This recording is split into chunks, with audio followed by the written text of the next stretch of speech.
everybody, welcome back to my YouTube channel. My name is Austin Kleschka, and today I'm going to be reacting to your hot takes. This is something I would love to make a series here on my channel. I asked all of you on Instagram to leave your hot takes, and I think for the future, I would like to do it on Twitter. So, if you want to be a part of a future hot takes video, follow my Twitter, and maybe we can turn this into a series.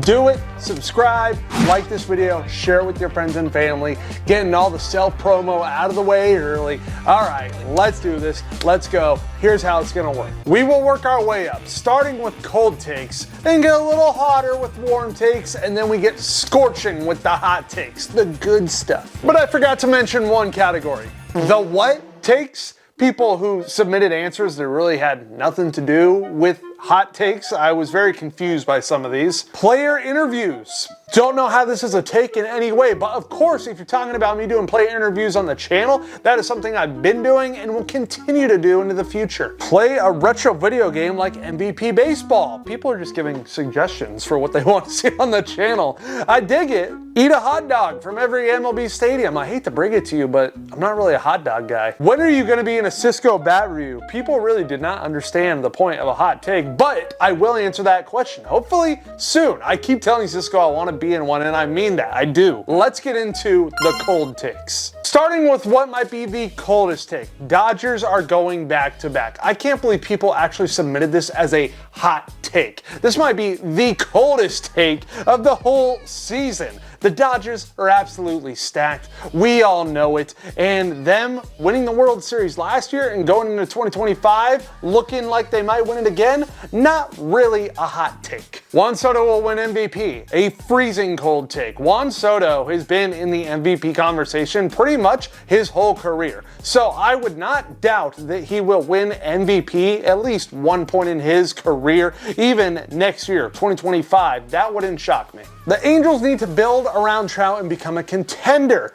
I don't know if you've been following baseball, but the Angels have been trying to build around Trout the entire time he's been on the team. That is the blueprint they've gone with, and unfortunately, it has been failing. It has not made us a contender. This is a cold take. And our last cold take, Dodgers will have to cut someone. I think that is a part of the game. I think that happens no matter what. It is rare that you have the exact same roster from opening day to the last day of the season. There's going to be cuts, trades, call-ups. Somebody's going to be moved, and that's why this is a cold take.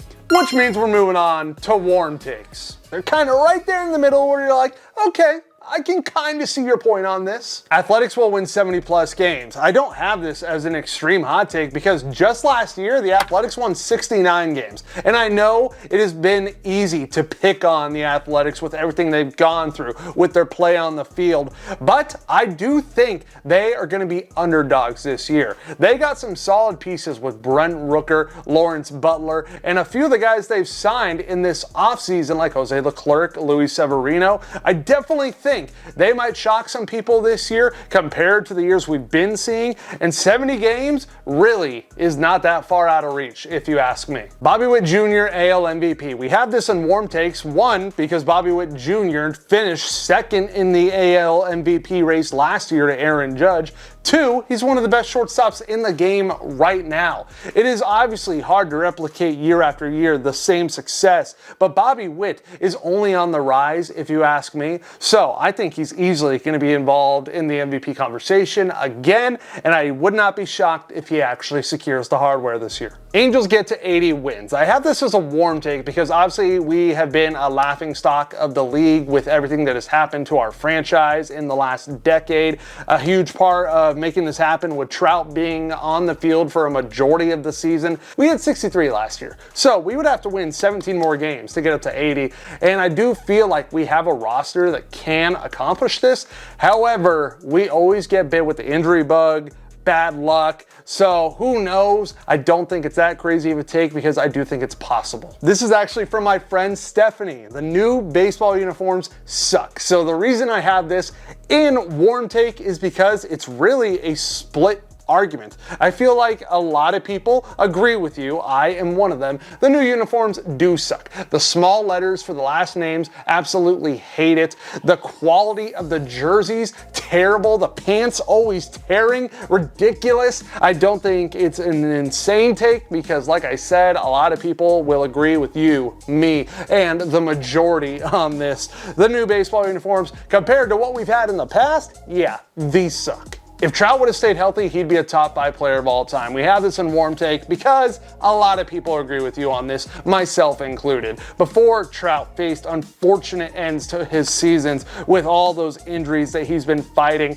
he was arguably going to be up there as one of the best players of all time. Trout was looking like he was going to be one of the greatest of all time, for sure. Guards World Series champs. This one is not crazy by any means. The Guardians are a very good team. They were in the playoffs last year. Now let's get to those hot takes. All right, let's go. Starting with Dodgers lose in the division series. I don't even know if it's that much of a hot take. The Dodgers have had a bad playoff luck if we're counting before 2024, but they are so stacked of a team now that it is pretty much impossible to see them losing in the DS or earlier. I would see them in the CS for at least the next 10 years. It is crazy what they are able to pull off in this offseason, especially after the team they just had last year in 2024. They won that World Series. I hate to say it, but they might win like the next 5 with the roster they have right now. Switch hitting will become a lost art in baseball. I don't agree with this. I think it is a rare talent to be able to switch hit at that level.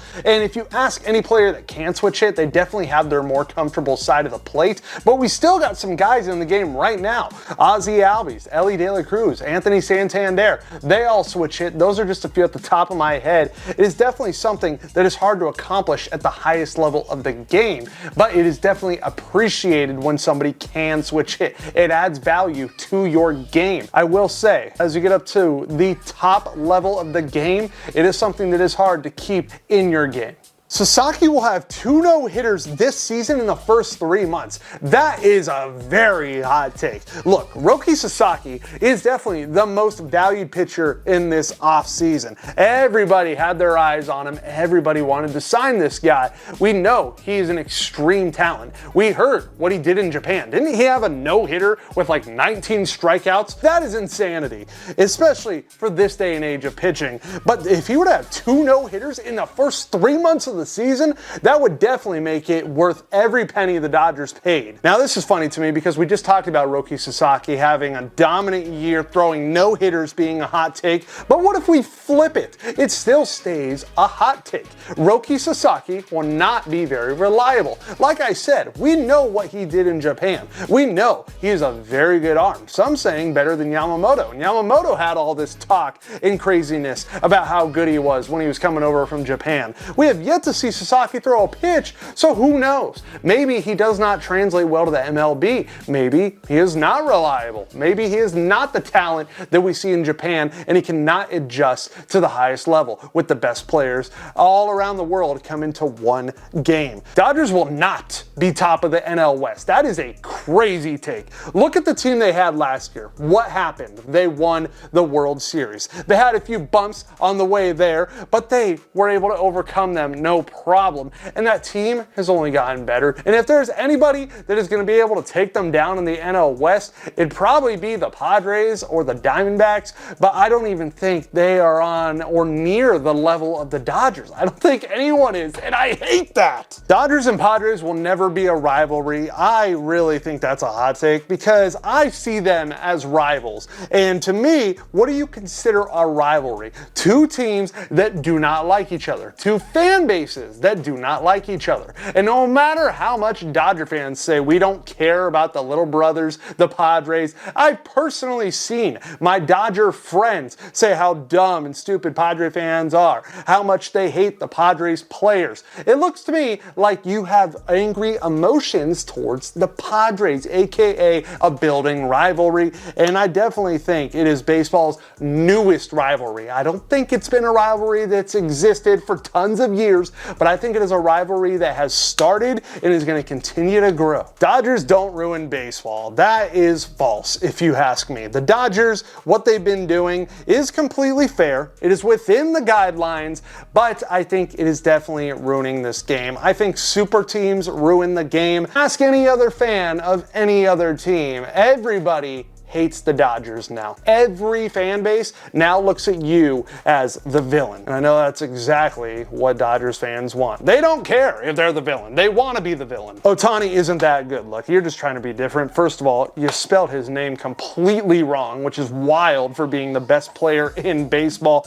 This is just wrong. It's wrong. Angels make the playoffs. That is definitely a hot take that I love to hear.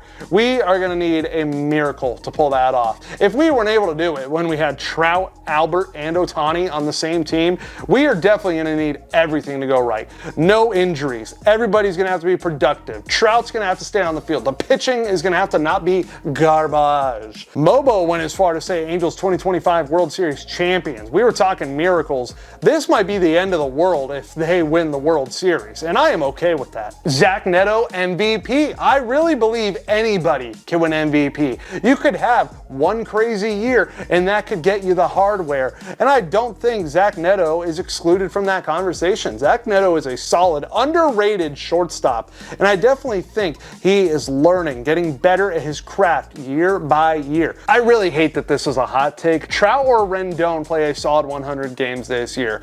I hate that we have to call this a hot take. Mike Trout obviously has had bad luck. It has been very unfortunate, him dealing with injuries through all these past years. It's like he can't avoid it, but it seems like he's taking steps to hopefully not have that happen. Rendon, he seems like he does it on purpose sometimes, if I'm being honest. The amount of times he gets injured and then he is rumored to return and doesn't for another month.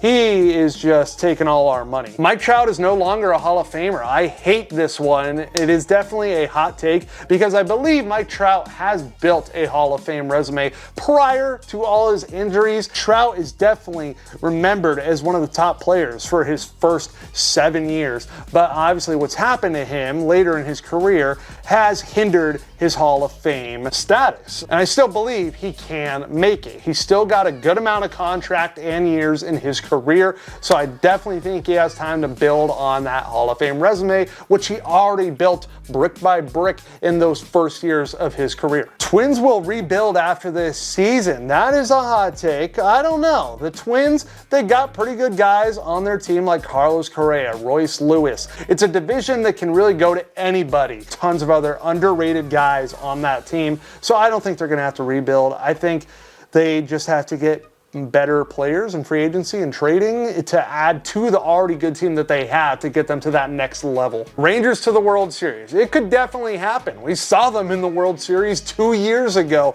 They have an ace if he can stay on the mound, and Jacob deGrom. They added bats like Jock Peterson to their lineup. They could surprise you. Wyatt Langford for MVP. We've definitely seen flashes of how good Wyatt Langford could be. I definitely think Wyatt Langford has shown us, and we've seen just enough to where he could put together a very dominant season. I feel like Belly will end the season top 5 homers in entire MLB. I definitely think this could happen. Remember 2019 Bellinger, how good he was? We know how good Bellinger can be. He's shown it to us. I think the only thing that's going to stop him are guys around the MLB who are going to be ahead of him, like Shohei Ohtani, Mookie Betts, Aaron Judge. There's 3 off the top of my head. There's probably 2 more that you could put right there, and Bellinger would be under them. And if there's any team that would get him back to that level, I think it's playing at Yankee Stadium. Definitely something that could happen. Jarren Duran, top 5 in MVP voting. That is something that I totally believe could happen. He had a breakout year last year, and I'm sure he's only going to get better. He will have a very impressive 2025, and I would not be shocked to see him in the MVP conversation. Paul Skeens wins MVP. We've seen pitchers win MVP before.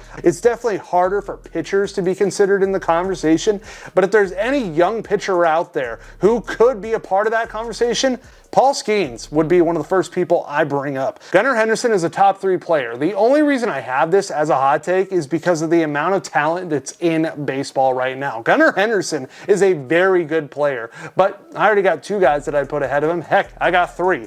Judge, Ohtani, and Mookie. It's a hit, run, and catch. Mid-sports. No. Wrong. You just don't understand the love of baseball. MLB All-Star Week is overrated and a waste of time. I completely disagree. Let's take a look at the other sports and their All-Star festivities. The NBA, their All-Star game has gotten lazy and pathetic. The slam dunk contest is not cool anymore because we've practically seen everything, and the three-point contest is honestly becoming the coolest part. The NFL, I hate that it's right before the Super Bowl. Home Run Derby is always exciting. It's never been boring to me. As long as you get the right guys in there, we're gonna love it. And the All-Star game, they've definitely amped the production, the content that all comes from that week. So I think you're wrong. I think MLB All-Star Week is great. The knuckleball will make its return aside from Waldron. This is Soup, who loves a good knuckleball. Obviously, Matt Waldron has brought it back into relevance, and I think with him, that will start to happen a lot more. We're gonna see more knuckleballers, and I wanna see it happen. Taylor Ward wins a Gold Glove. He's an exceptional fielder. However, he has never wowed me with his defense. Like, he gets the job done in the outfield. The Yankees had an overrated offseason. I disagree with this. I think the Yankees had exactly the offseason they needed. They wanted Juan Soto back, they didn't get him, and they turned that into a lot more talent with their offseason. Cody Bellinger, Devin Williams, Max Fried. I would take those 3 guys over 1 mega contract for Juan Soto. NBA is very boring to watch. NFL is way better. This comes from Gabe, and I agree with you, Gabe. Football is more fun to watch. Obviously, you want to see guys tackling each other and making amazing catches. With basketball, you got to bring back dunks and stop calling all these soft techs. A's make the playoffs. We talked about them winning 70-plus games in the cold takes. I think that is easily going to happen. But them making the playoffs, that would definitely be a hot take. Brent Rooker, Lawrence Butler, we talked about them. I think they will help get to that 70-plus wins, and I would not be shocked if they help get them to the playoffs. And that is where we are going to end this video. Thank you to everybody that submitted their hot takes. If you want to see this in the future, make sure you like the video. That'll let me know you like it and want to see more. Tell me in the comments if you want to see another episode of this. We'll probably do a lot more as we get into the baseball season. Subscribe so you know when those videos would come out. Help me get to my goal of 250,000 subscribers. That would mean so much. The goal here in 2025 is to produce better quality content. You can see that with my recent videos on the channel. We've really focused in on events, vlogs, and a better time with the videos overall. So please, if you could show that support, that would mean the world. I got this, you got this, we all got this, and I'll see you next time.